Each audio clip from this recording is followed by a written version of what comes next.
Good morning. Good morning. I'm a candidate for governor of Florida. Since January, we've put in 1,951 bills. Of that 1,951, 255 have been passed. Who asked you to weigh in on those bills that are going to affect your life? No one. And that's the problem. You're going to have candidates that say, hey, if you elect me, I'm going to work really hard to make sure that I protect you. How if none of the rules change? How if we don't get citizens to weigh in? How are you going to do that? We're talking, I'm 42 years old, so we're talking, I know for a fact, 4 decades, 40 years of the exact same conversation. Reach out to me and do what? If the citizens just wake up, because these are things that we hear all the time. Once citizens wake up and do what?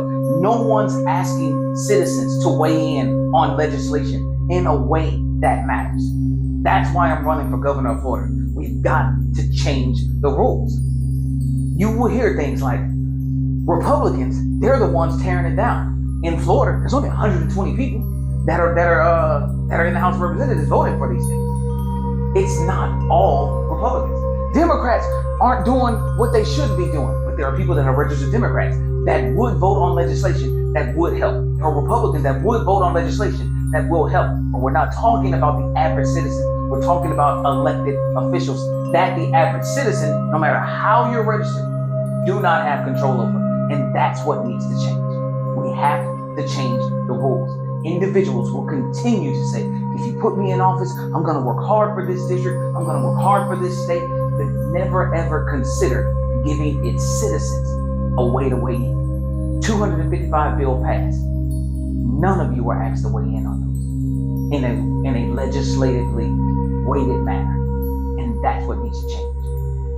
If we're going to submit 1,951 bills, every citizen should have been asked if that's okay. Because even out of that 1,951, even though we only passed 255 so far since January 2025, even though those bills will have an effect on you, the citizen. That's why I'm running for governor of Florida. That's why I keep saying, go to my link tree, find that petition. If you tell me, hey, how can I help? I promise you're going to get an email from me that says, hey, email me here so we can discuss this further. Because I know that the first step is getting into office and ensuring that the number one goal is to get citizens control over these elected officials. Citizens need to control these elected officials. When an elected official comes out from now on, they need to speak as if they're speaking to the people who hire them and not as if they're speaking to people who they control. Very important. I really want to thank you guys for this morning. Have a great day.